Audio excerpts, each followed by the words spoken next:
Friends, welcome to my channel psychology Ganga.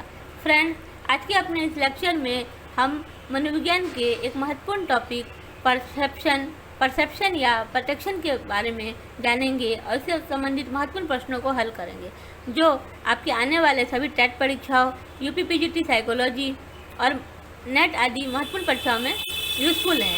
तो चलिए friends, शुरू करते हैं। आज का जो पहला प्रश्न है कि परसेप्शन या परसेप्शन की प्रक्रिया का आरंभ होता है। फ्रेंड, परसेप्शन जैसा कि आप जानते होंगे, परसेप्शन क्या है? तो परसेप्शन एक एक्टिव सेलेक्टिव कॉग्निटिव प्रोसेस है।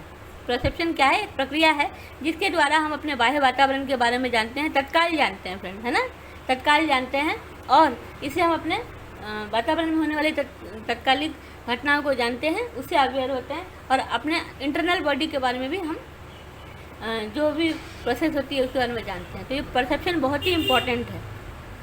तो फर्स्ट क्वेश्चन है, परसेप्शन की प्रक्रिया का प्रारंभ होता है व्यवहार से, संवेदना से, तात्कालिक अनुभव से या संज्ञानात्मक मानसिक प्रक्रिया से, कॉग्निटिव मेंटल प्रोसेस से। तो परसेप्शन की प्रक्रिया का प्रारंभ संवेदना से होता है। ऑप्शन नंबर बी सही है, संवेदना से।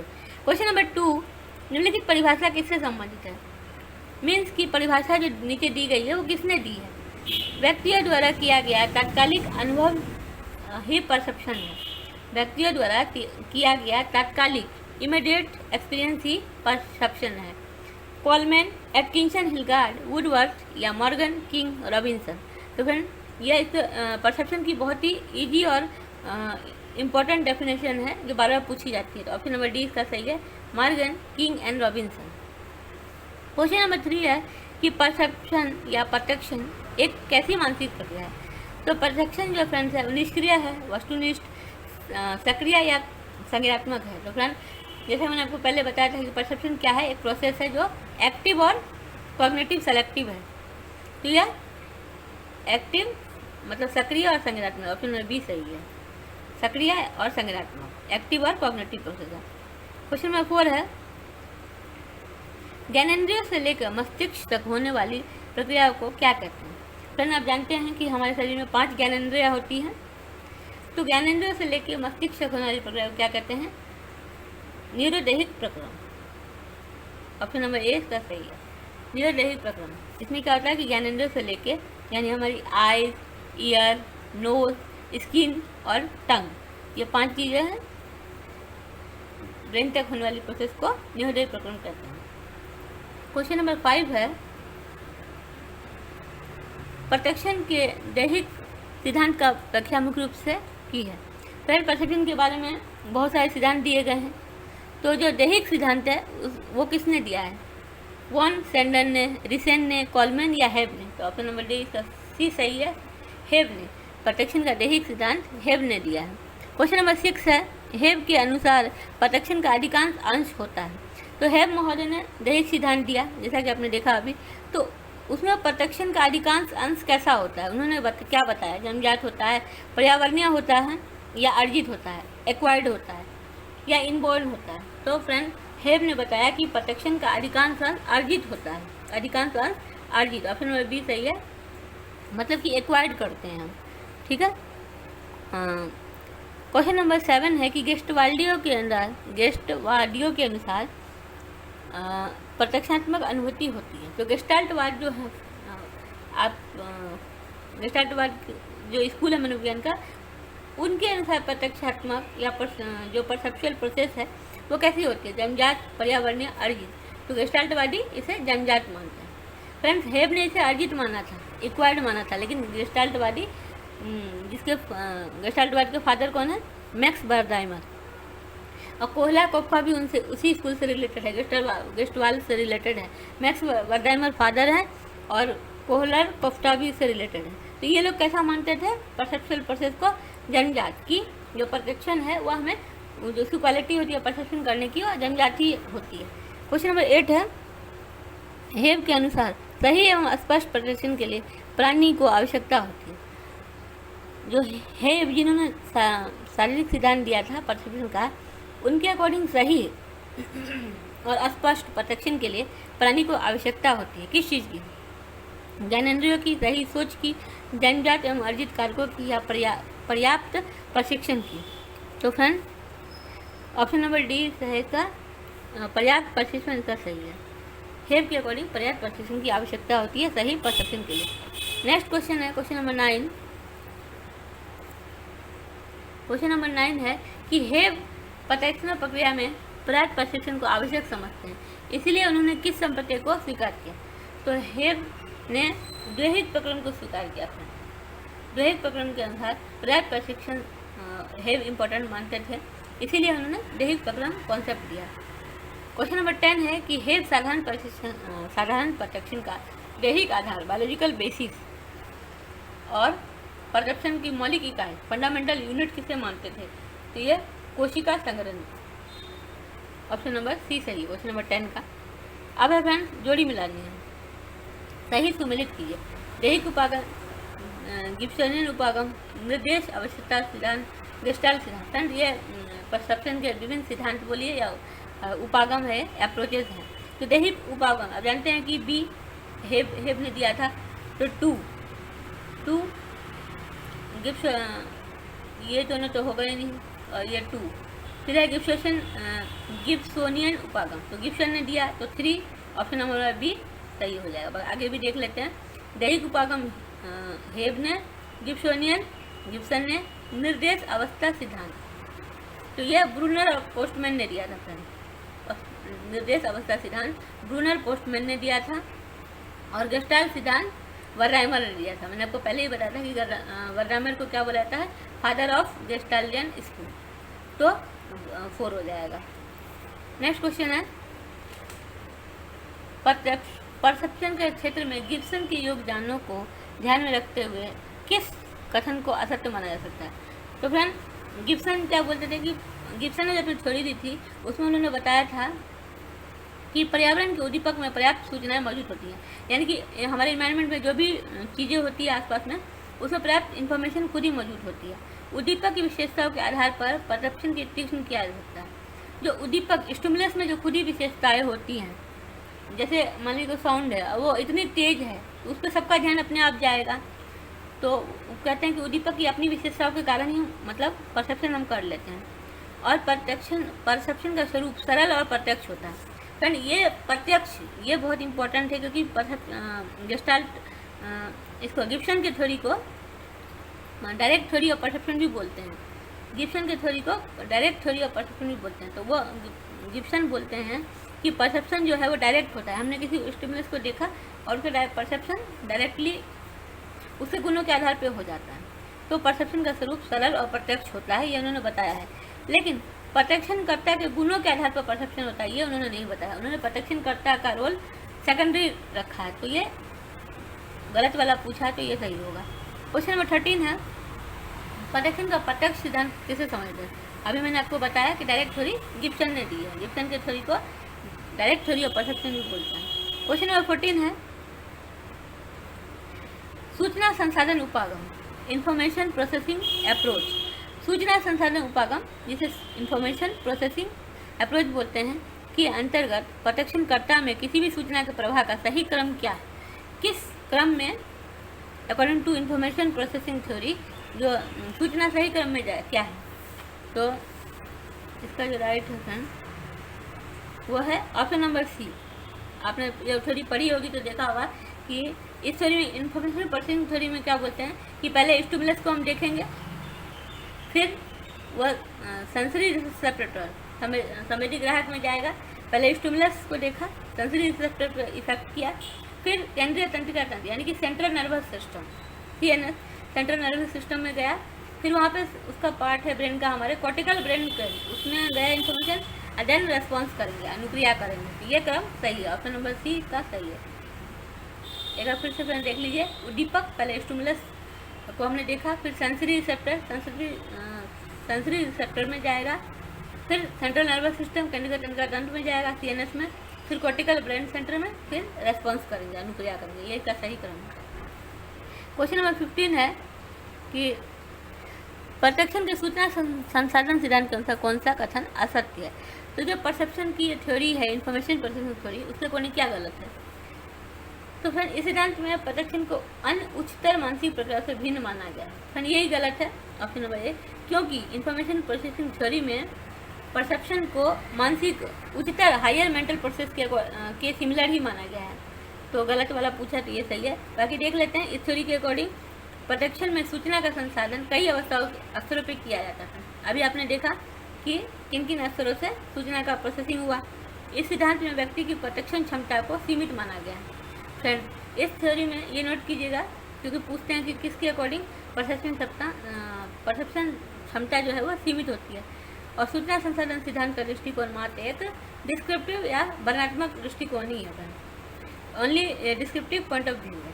तो ये सही है, लेकिन इसे भिन्न माना गया है, ये गलत है। तो ऑप्शन नंबर ए सही है। क्वेश्चन नंबर 16 है, गेस्टाल्ट मनोविज्ञान के अनुसार व्यक्ति को वस्तु का प्रोटेक्शन होता है। फ्रेंड आप सब जानते होंगे कि गेस्टाल्टवाद में किसी भी चीज़ को एज अ होल संपूर्ण हम प्रोटेक्शन करते हैं। गेस्टाल्टवाद किस पर जोर डालते हैं कि आप किसी चीज़ को टुकड़ों में ना देखें, उसे एज अ होल संपूर्ण रूप में देखें। तो इसमें भी वही रूल फॉलो होगा, पूर्ण रूप में। ऑप्शन नंबर सी सही है। गेस्टाल्ट मनोविज्ञान के अनुसार व्यक्ति को वस्तु का प्रोटेक्शन होता है पूर्ण रूप में। ठीक है। क्वेश्चन नंबर 17 है, सर्वप्रथम आकृति पृष्ठभूमि का अध्ययन किसने किया। फ्रेंड ये क्वेश्चन वही बहुत बार पूछा गया है, सारे टेट परीक्षाओं में और यूपीपीजीटी में पूछा गया है कि आकृति पृष्ठभूमि का अध्ययन किसने किया है। तो सबसे पहले रूबिन ने किया है, रूबिन ने। नेक्स्ट है कि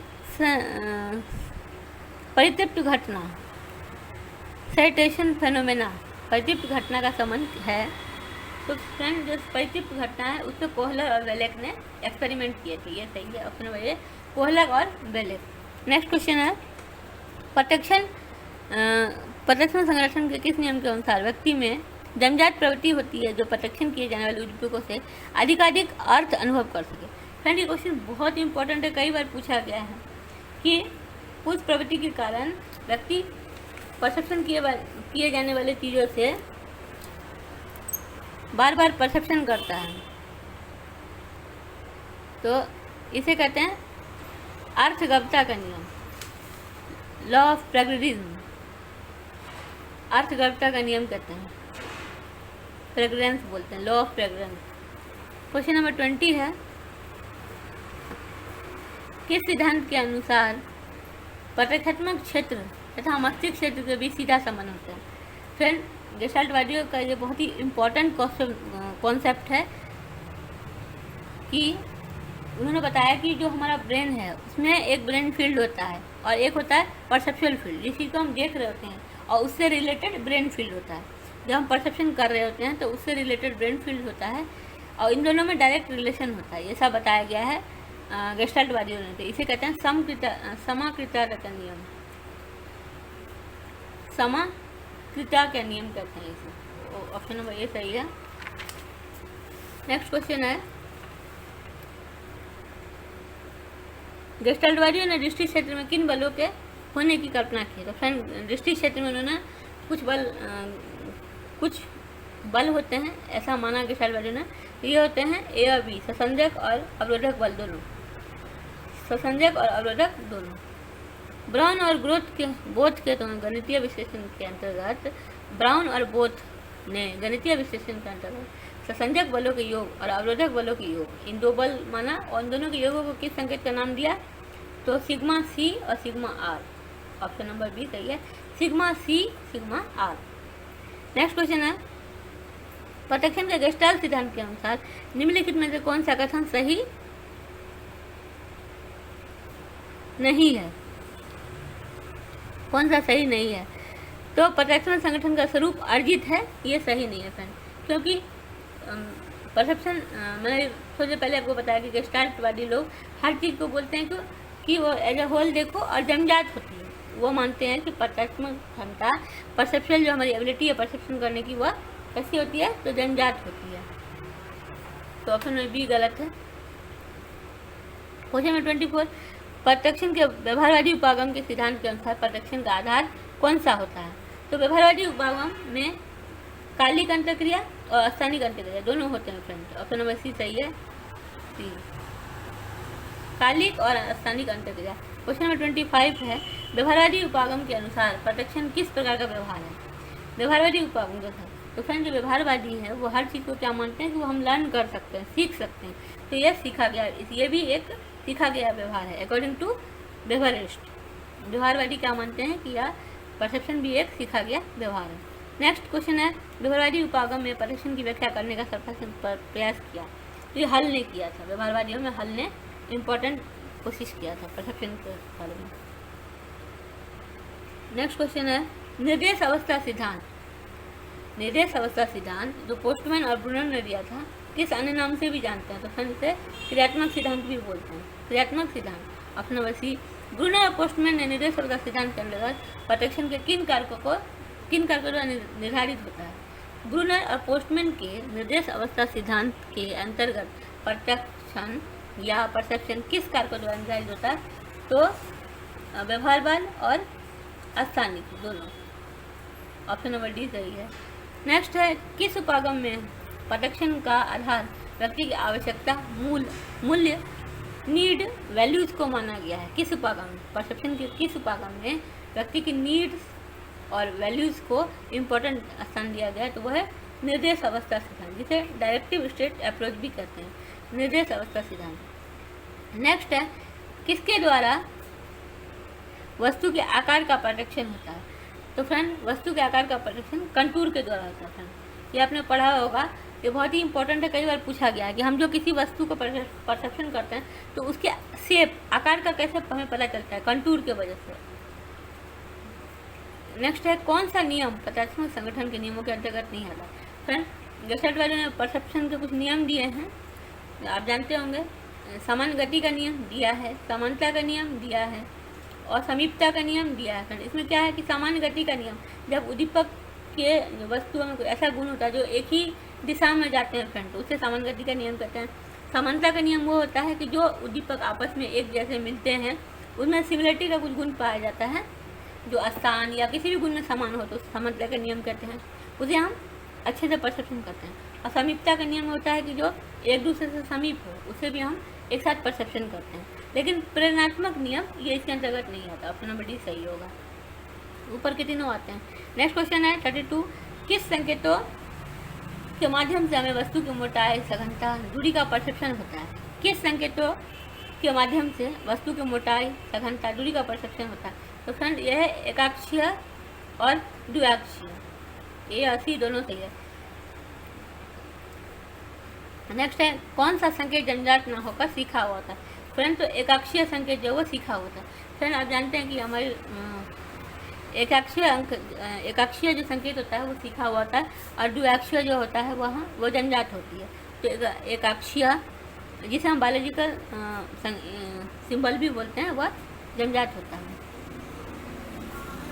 एकाक्षीय संकेतों को किस नाम से जाना जाता है? तो चित्रीय संकेत भी बोलते हैं। एकाक्षीय संकेत को चित्रीय संकेत भी बोलते हैं।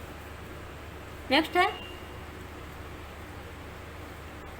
जब दो समांतर रेखा, फ्रेंड्स ये क्वेश्चन बहुत इंपॉर्टेंट है, कई बार पूछा गया है कि जब दो समांतर रेखाएं आगे की ओर क्षैतिज हॉरिजॉन्टल की ओर बढ़ने पर एक दूसरे से सटी हुई नजर आती हैं तो हमें दूरी और गहराई का प्रोटेक्शन होता है। इस प्रकार के संकेत को क्या कहते हैं?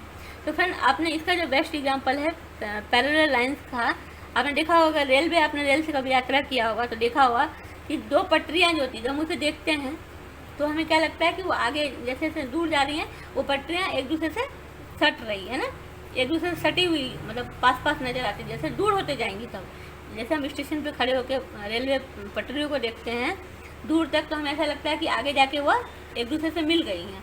इसे कहते हैं लीनियर परसेप्टिव या रेखीय परिदृष्टि, लीनियर परसेप्टिव कहते हैं। ये बहुत ही इंपॉर्टेंट है, कई बार पूछा गया है, लीनियर परसेप्टिव कहते हैं।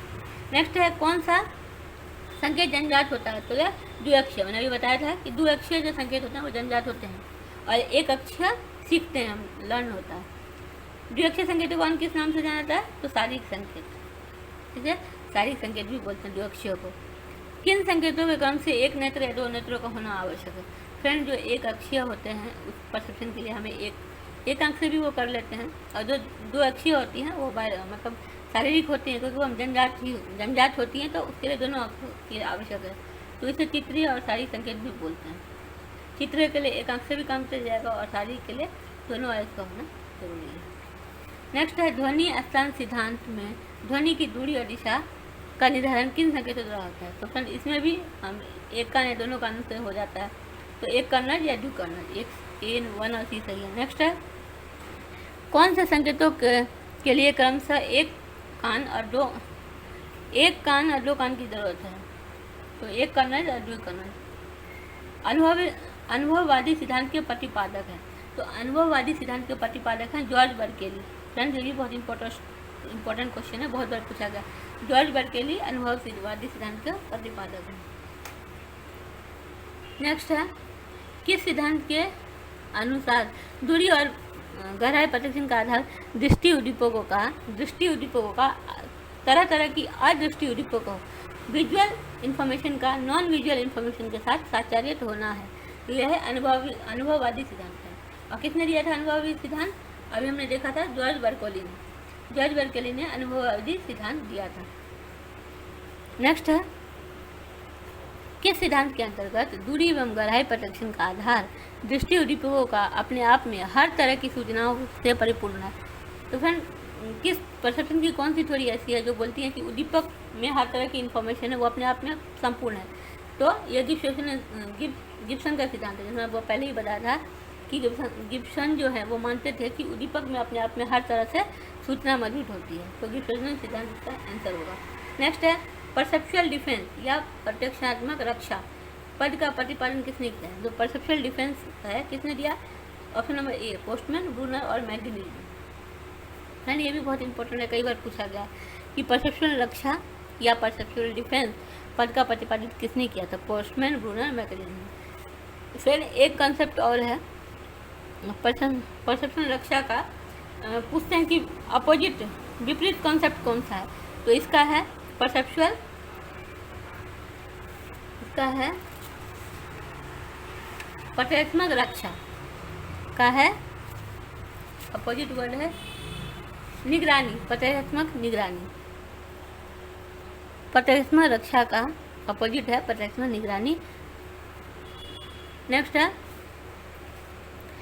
जब व्यक्ति चिंता धमकी उत्पन्न करने वाले शब्दों का प्रदर्शन कर लेता है तो ऐसी स्थिति कहलाती है प्रत्यात्मक निगरानी। फ्रेंड जो प्रत्यात्मक निगरानी है वो क्या करता है, उसमें हम जल्दी से कोई धमकी चिंता वाली कोई बात हो तो उसे हम जल्दी से कर लेते हैं, जल्दी से सुन समझ लेते हैं। नेक्स्ट है जब व्यक्ति का निम्न मूल्य से संबंधित शब्दों का तथा सामयिक रूप से अस्थिरता उत्पन्न करने वाले एवं धमकी वाले बातों का देर से परसेप्शन करते हैं उसे क्या कहते हैं? प्रत्यात्मक रक्षा। जब व्यक्ति निम्न मूल्य से संबंधित लो वैल्यू से संबंधित शब्दों को या सामयिक रूप से अस्थिरता उत्पन्न करने वाले शब्दों को धमकी वाले शब्दों को जल्दी से परसेप्शन कर लेते हैं तो उसे कहते हैं निगरानी। लेकिन जब देरी से परसेप्शन करते हैं तो उसे कहते हैं प्रत्यात्मक रक्षा। तो प्रत्यात्मक रक्षा और प्रत्यात्मक निगरानी ये दोनों अपोजिट कॉन्सेप्ट हैं। लीनियर परसेप्टिव को रेखीय परिदृष्टि को किस दृष्टि संकेत में रखेंगे, किस प्रकार संकेत मानेंगे? फ्रेंड्स यह है दृष्टिविहीन गतिविहीन एक नेत्री संकेत। जो रेखीय परिदृष्टि है या लीनियर पर्सपेक्टिव है इसे हम गतिविहीन एक नेत्री संकेत मानेंगे। फ्रेंड यदि आपको वीडियो अच्छी लग रही हो तो please like share and subscribe करें। आई होप आपको वीडियो अच्छी लग रही होगी। आज का लास्ट क्वेश्चन है गिब्सन के दूरी एवं गहराई के प्रत्यक्षण में निम्नलिखित में से किसे सबसे महत्वपूर्ण माना गया है? तो गिब्सन के सिद्धांत में उद्दीपक में निहित सूचना को इम्पोर्टेंट माना गया है। उद्दीपक में निहित सूचना को इम्पोर्टेंट माना गया है फ्रेंड। तो फ्रेंड ये आज का वीडियो था, बहुत ही परसेप्शन बहुत इंपॉर्टेंट कॉन्सेप्ट है। आप आई होप कि आपको अच्छी लग रही होगी। Thank you for watching. Please like share and subscribe करें।